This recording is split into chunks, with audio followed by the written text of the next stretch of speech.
Mahirap ang buhay nurse, buhay OFW in general. Sa vlog na ito, sisilipin natin ang isa na namang journey ng isang Pinoy nurse dito sa Berlin, Germany.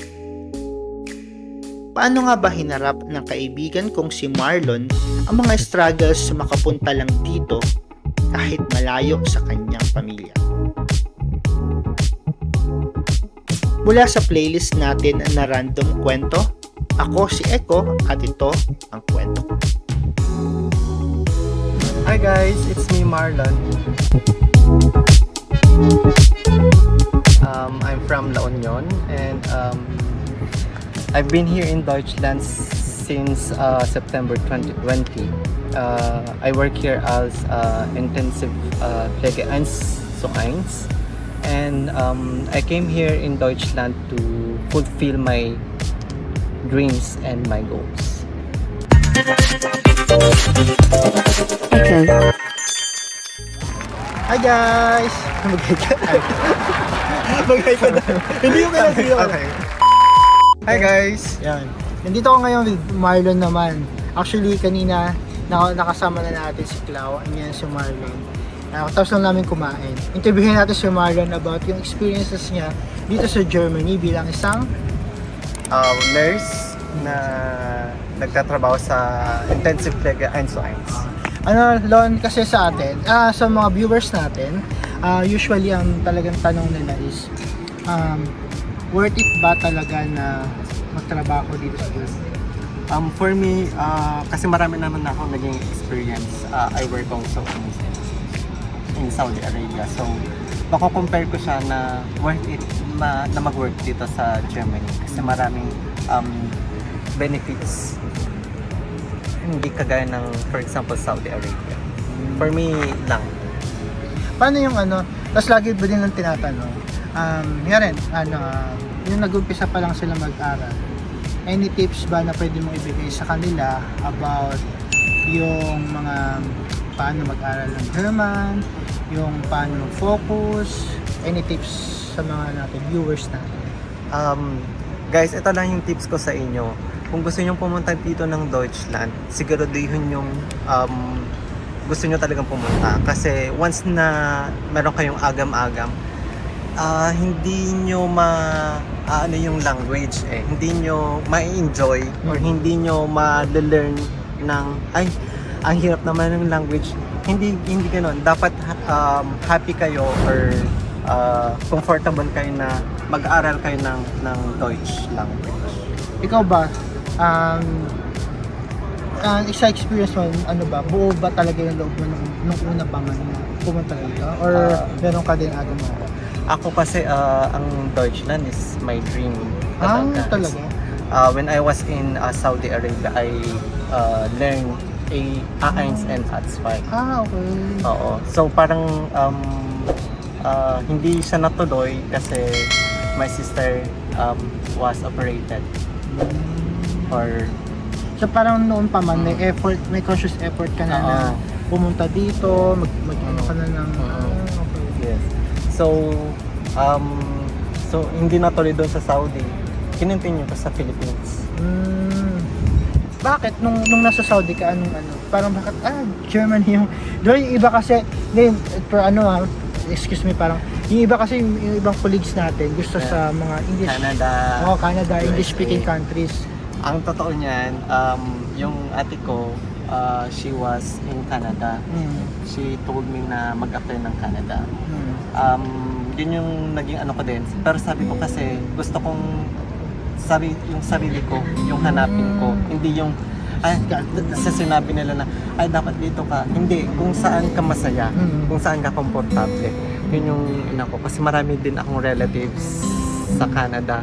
And honestly, I asked their help.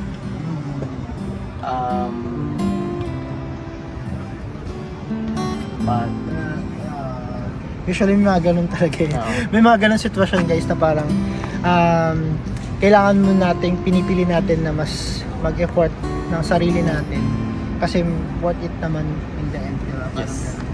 Parang ano ba yung sitwasyon mo nung nasa ano yun? Nasa Saudi ka sa sitwasyon mo as yung career mo dito to compare, ano yung mas nagustuhan mo? Much better parang ganun. Actually, maganda din naman yung work doon sa Saudi. Dito kasi yung freedom, maganda yung freedom, maganda din yung benefits. At saka kung i-compare natin yung salary, mas mataas yung salary. Dito sa Germany. Okay. Kasi may mga viewers din tayo na sa Saudi actually. Nagsisearch sila about okay ba dyan sa Germany, sa Austria, sa Switzerland kasi nga puro Deutsch naman din yung language na pwedeng gamitin sa mga countries na yon. So, yun yung usual tanong nila. Last few questions.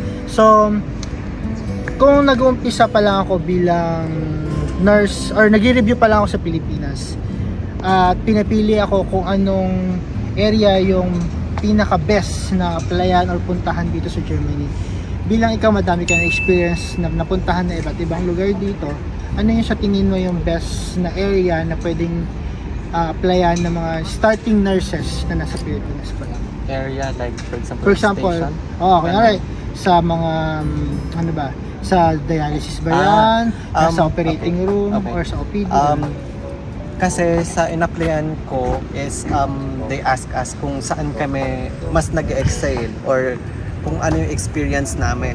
So most ang experiences ko is from Augen or eye clinic or station or ward sabihin nila or operation. Yun.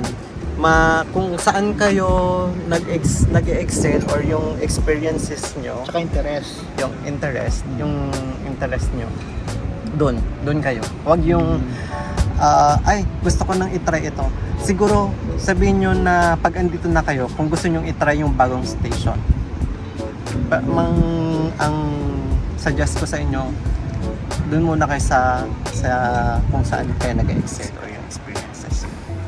O last na lang, yung para sa mga any tip para doon sa mga may agam-agam pa na mag-apply bilang nurse papunta dito sa Germany, ano yung dapat nilang isipin o dapat nilang gawin?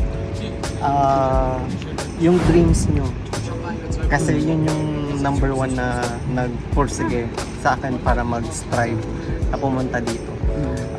Alam naman natin na yung quality ng nurses sa atin, sorry, pero ibang-iba talaga pag you're in abroad na.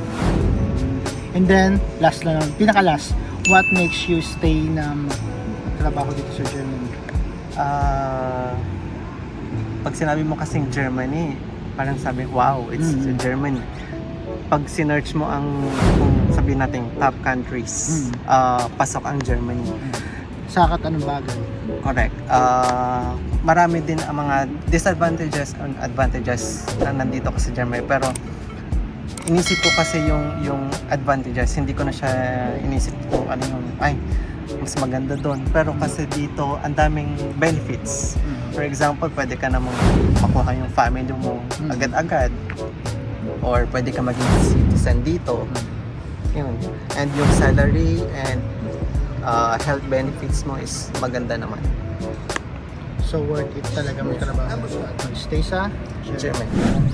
So yun lang guys. So sana may natutunan kayo at inspire kayo sa mga bisita natin dito. Halika dito, Palaw, halika para yun ang ating camera na. Hi! So guys, thank you guys for having my guest tonight. And see you next time. Bye! Cheers! And cut! Kung nagustuhan mo ang video na ito, please subscribe to our YouTube channel na Random Echo Vlog and hit the notification bell para ma-notify ka sa mga bago nating labas. Tandaan mo, hindi lahat mahirap para sa taong nagsusumikap. And remember, stay cute. Bye!